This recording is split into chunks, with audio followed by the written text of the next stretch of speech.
there's an energetic change, I think, that's taking place in the world right now where people are so informed that old models, old paradigms are beginning to break down, whether it's the medical model, or the religious model, the education model, journalism, the economy, politics. It's all beginning to come to the surface because something else has to come out. And I think that one of the things that people are realizing is that you don't have to be a Buddhist monk to do this, or a nun with 40 years of devotion.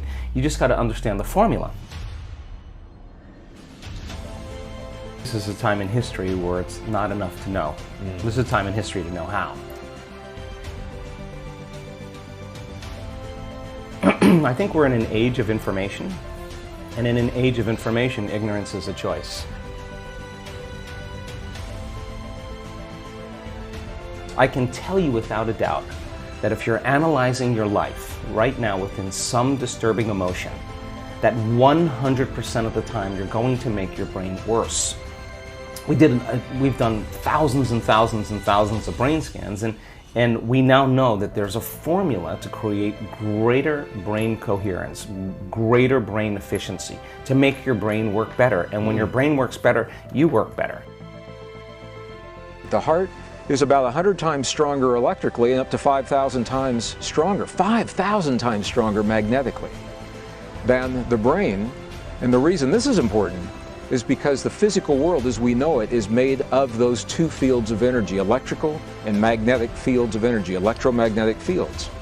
Our own physics books now tell us if we can change either the magnetic field of an atom or the electrical field of the atom, by doing that we literally change that atom. We change the stuff that our bodies in this world are made of. And it appears now that the human heart is designed to do both, to change both the electrical field and the magnetic field of our bodies and our world, and they do so in response to the emotions that we create between our heart and our brain. At the same time, it requires a clear intention and an elevated emotion to begin to change your energy and to change your life. And nobody changes until they change their energy, right? So then how do you get a person out of resentment, frustration, into joy and freedom? Why would they feel grateful or joyful or free if the experience hasn't happened? So most people are spending the majority of their life waiting for something out there to take away their emptiness or pain or the resentment in here. The feelings that we call negative are simply indicators, indications that something has crossed our path that now is inviting us to examine this experience.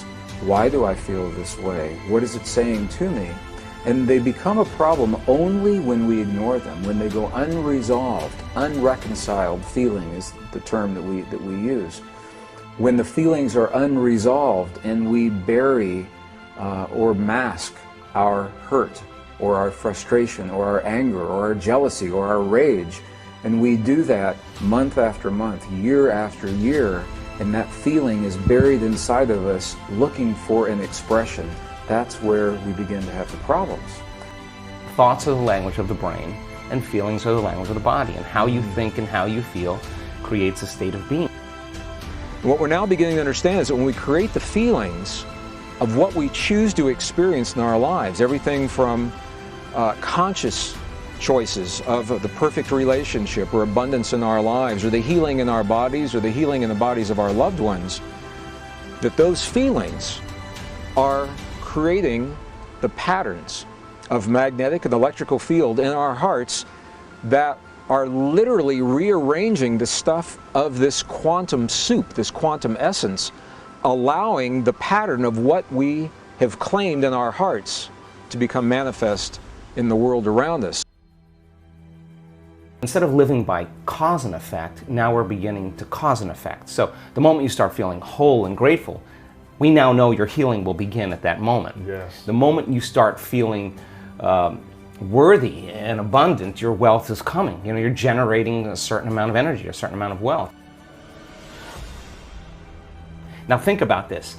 the stronger the emotion you feel from some condition in your life, the more altered you feel inside of you, the more you narrow your focus on the cause, and the brain freezes an image and takes a snapshot. And that memory now is embossed in the brain. It's branded in there.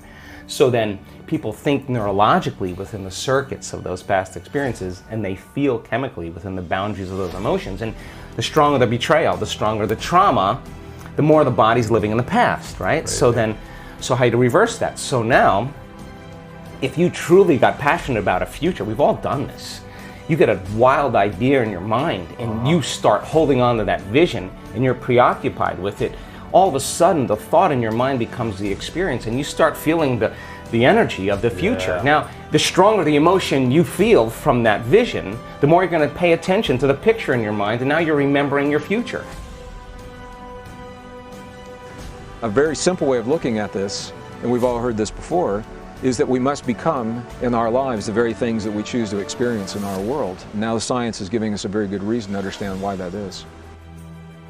In other words, once you start opening your heart, it begins to move into coherence. It begins to produce a measurable magnetic field up to 3 meters wide. Now that's frequency, that's energy. And all that energy, that frequency, carries information, carries an intent. So then when you're feeling gratitude and your heart is open, you're broadcasting energy into the field. Now, frequency. Frequency. You lay the intent of the thought of your health or your wealth. That frequency can carry the thought of your wealth. It can carry the thought of your health. If you're suffering, suffering does not carry, that energy does not carry the thought of your wealth. It carries a different set of thoughts. And the bottom line is this, is that when we choose to feel feelings that create what is called coherence in our bodies. Coherence is the language, the quality of the language between our heart and our brain. Certain kinds of heart-based experiences, such as appreciation, gratitude, forgiveness, care, compassion, those are the ancient understandings that have always been taught in the truest traditions of our past, and now our own science is finding that those same traditions are now documenting this very real effect in our hearts. When we can feel those feelings in our bodies, they are mirrored in the field, and everyone benefits from the experience of relatively few. So it requires a coherent brain, and we now know that there's a formula for that, and we've got beautiful research to show that people can do it. They just have to practice. And it requires a coherent heart, because resentment, frustration, impatience creates a very incoherent heart. And when that heart becomes incoherent, you stop trusting yourself. There's no energy there. You stop trusting in your future. So then, if there's physical evidence in your brain and body, physical evidence to look like the event has already occurred, it's quite possible you'll be thinking neurologically within the circuits of your future, and you'll begin to feel chemically within the boundaries of that emotion of your future. And how you think and how you feel is your state of being. And now your state of being is living in the future instead of the past. Now, the moment you disconnect from the emotion of your future because of traffic or some coworker or your ex or whatever people come up with, now you're back to the energy of your past. And now you're going to start looking for it, analyzing, why hasn't it happened? Well, if you're feeling the emotion of your future, why would you look for it? Because you would feel like it already happened, and that is the place where the magic happens. It just requires getting still, closing your eyes, putting your attention on your heart, changing your breath so that you move into the present moment. And when you slow your breathing down, you slow your brain waves down. When you slow your brain waves down, now you're accessing your autonomic nervous system. So then you train a person how to open their heart and feel an elevated emotion. And it takes a little practice.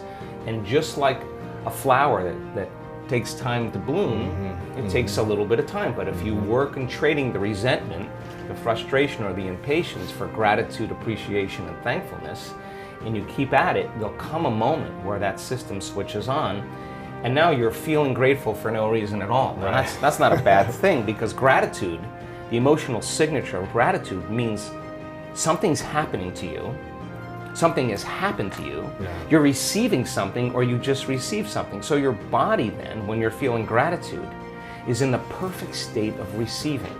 So then that means then you'll accept, believe, and surrender to the thoughts equal to the emotional state of gratitude. If you're living in resentment, you're living in fear, you're living in impatience, you could say, I'm healthy, I'm healthy, I'm healthy, I'm wealthy, I'm wealthy, and with all you want, and that thought's going to stop right at the brainstem and never make its way to the body.